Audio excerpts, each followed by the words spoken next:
Hi, 8th grade. Thanks for tuning in.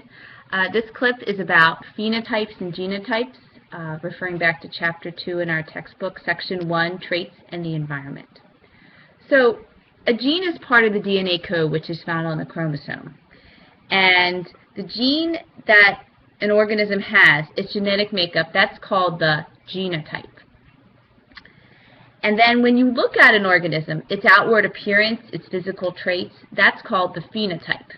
And that's what the organism looks like on the outside. So a good way to help remember phenotype and genotype is to come up with an analogy. And the analogy that I thought of has to do with a cake.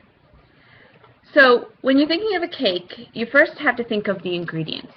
And these would be the genotype of the cake. So I have some ingredients here to help you remember. I have an egg, because most cakes have eggs, I have some vanilla extract, and some flour.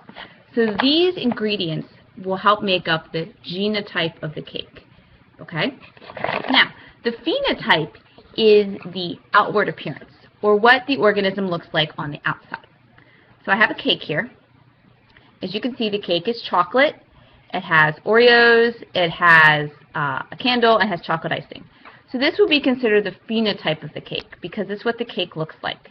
Now, we don't know the genotype of the cake just by looking at it. We would have to read a recipe or the box that the cake came out of to figure out what the genotype is.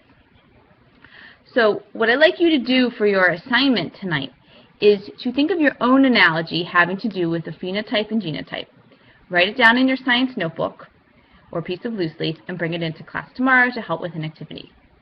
As always, you can contact me if you have any questions about this assignment on my email or Edmodo. Thanks.